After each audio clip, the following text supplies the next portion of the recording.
Hello YouTube, it is your boy B3, back with another kicking movie reaction review. Today is the last film in the Invisible Man series, the original one that started in 1933 and ended in 1951.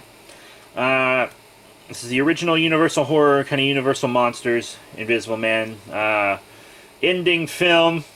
And like many of these, it ends with an Abbott and Costello, meet film. They did a bunch of meets with like Universal characters.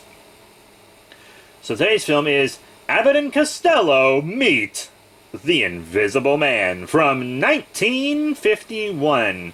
It's a sci-fi slapstick comedy. I wouldn't call it a horror comedy at all. No, it's really just sci-fi comedy. Still fun though. There are many places you can watch it. YouTube, Google Play, Vudu, and Amazon Prime. I myself have the DVD because I have the Invisible Man Legacy Collection. It's a pretty well-received film. 6.8 out of 10 on IMDb, 80% on Rotten Tomatoes, 97% of Google users liked the film. Released March 7th, 1951, directed by Charles Lemont. Film series, Abbott and Costello, of course. The budget was $697,000 US dollars. And of course, as I said, it's from Universal Pictures. It's about two detective school graduates, played by, obviously, Bud Abbott and Lou Costello. And they help a framed boxer who can make himself disappear. So Lou Costello plays Lou Francis, and Bud Abbott plays Bud Alexander. And Francis and Alexander are actually their real-life middle names that they used for their last names in this film. Also starring Nancy Guild as Helen Gray, kind of the girlfriend of the boxer. And the boxer, Tommy Nelson, a.k.a. the Invisible Man, is played by Arthur Franz. Adele Jurgens plays Boots Marsden, who's like the mobster's girlfriend, and then Sheldon Leonard is like the mobster guy. John Grant's in it. Fun cast. I recognize 3 of them easily. But yeah, it's a fun little film. Much better than Abbott and Costello Meet the Mummy. But it's not quite as good as Abbott and Costello Meet Frankenstein or Africa Screams. I think that's what it's called, Africa Screams. I haven't seen that movie in a while. I have it on DVD somewhere. But yeah, so it starts with Abbott and Costello graduating detective school. And then they become night shift private detectives. And then Tommy Nelson comes in and he's like, I've been framed for murder. You guys have to help me. And of course, Bud being Bud, he tries to double-cross him and turn him in for a reward several times. So the police never believe them because he turns invisible. So apparently, his, wife or girlfriend's uncle has access to the formula from the original Invisible Man. So this film appears to be in continuity with the 1933 Invisible Man. They even have a picture of Claude Rains on the wall in this film, who played the Invisible Man in that film. So, the original 1933 Invisible Man film did happen in the continuity of this. Very interesting. But none of the others seemed to have. And this guy's like, I promised the original Invisible Man I would never use this formula unless I found a reagent. And I was like, okay, but when did that happen in the film? Did it happen before he went back to the town and got in the hotel and stuff? Or the inn, I guess, is what it really was? I don't know, man. So, eventually he does get injected and becomes the Invisible Man, and he's slowly going mad. He never goes full 100% mad like Claude Rains or Vincent Price's characters kind of did, but he does kind of start to feel it. Like, he talks about being powerful and how he loves being invisible, and he never wants to go back because he has power now. Like, he's got the beginnings of the crazies, but he never goes full crazy.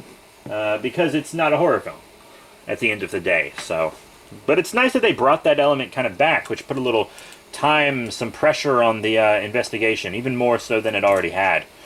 Because making him invisible takes a lot of pressure off of them on the film, because it's basically impossible to catch him, but then you give him the time limit of the going mad thing, which is actually something that they kind of rolled back a little bit in other films.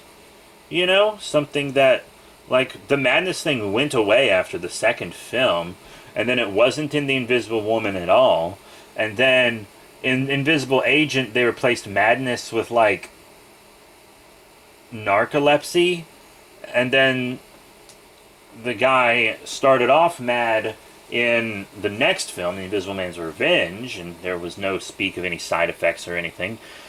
And so this film, they went back to the Invisible Man roots, which is very nice, but it's not horror even. It's more like back to story roots and not like genre roots. And I felt like this movie had a chance to be a good mystery. I thought there was going to be a big mystery element to this film when we first started, but there really wasn't at all. As soon as he goes invisible and they finally agree to help him, he's like, I know who framed me. It's this guy's name. Now we just have to find out how he did it. And I was like, well, that takes so much of the mystery away. Just naming this character that we, as an audience, haven't even met yet. And it's like, okay, why couldn't we have figured it out? And then the reveal is, like, not played up at all on how they did it. The reveal on how they did it was, like, just casually mentioned. And I was like, that's dumb. But the effects were good as always. Not as good as... not as good as the effects in previous films, though. You think it would be better, because this is 1951, and they started it in 1933, and the effects in the 1933 one are better than the effects in this one. And that's a little odd, right? That's a little strange. And I mean, this film made a lot of money. You'd think they could have put a little more into the effects. The effects were not as good. There were a couple effects that were really good, like the scene where they're playing cards. Like, that's one of the best effects in the film. And then there's this one scene where he's invisible and he, like, unbuckles his pants and stuff, and that one was really well done, like, right when he turns invisible. But the rest of the effects, you could, like, see through his clothing all the time, so they weren't doing the matte thing right. Yeah,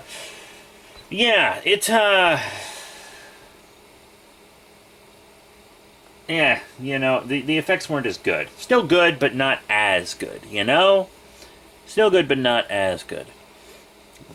The jokes were fun, you know? Some of the jokes were kind of repeated things that are in pretty much every Abbott and Costello movie. Because I feel like in a lot of Abbott and Costello movies, there's like a woman who's either interested in Lou or pretends to be interested in him, and then they like seem to hate Bud. They don't want anything to do with him, but Bud's the one that wants to smash, and Lou is like too nervous to interact with women. Like, Abbott and Costello play the same characters in every movie, basically, by the way they act and behave and speak and etc. And I'm actually fine with that, because you that's what you're kind of going to see, is them act like that. That's their routine. But you know, just a lot of these jokes I've seen before. But they're, like, Abbott and Costello movies have great wordplay often, some fun slapstick. I thought it was much funnier than The Invisible Woman. The Invisible Woman seems to rely on a lot of sexism for humor, and a lot of, hey, audience, remember she's naked under all that invisibility.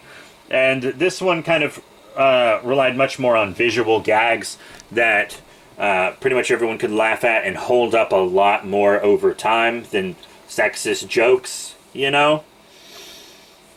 So that's good. I mean, it's an entertaining film. The acting isn't bad at all on anyone's part. It had some great sets. I want to say that. The sets in this, great. I don't know what was a set and what was filmed on location, which is actually a testament to how good the sets are, right? Like, I'm assuming the boxing ring was probably a location they went to, but then, like, their hotel room or whatever was likely, like, a set. But it all looked pretty good. Universal just has great sets, you know? Back in the day, Universal was all about them sets, boy. Whew. So, yeah, I really enjoyed that, just the visuals of this film, even though the effects could have been a little better. So, you know, I know this is a shorter one than I've been doing for most Invisible Man films. I think one of the Invisible Man films I did was a bit of a shorter review. This movie's about an hour, 22 minutes, which I thought was a good length for it. Maybe a bit longer just to add some more mystery to it. That's my one big complaint about this film. If I could just pick one big thing to complain about, it's, hey, I think there should have been more mystery to it. They had a huge missed opportunity with that. And my biggest compliment to the film would be that many of the jokes are timeless and can still be enjoyed by today's audience. So that is actually it for Abbott and Costello meets the Invisible Man. Yeah, Abbott and Costello meet the Invisible Man. 1951.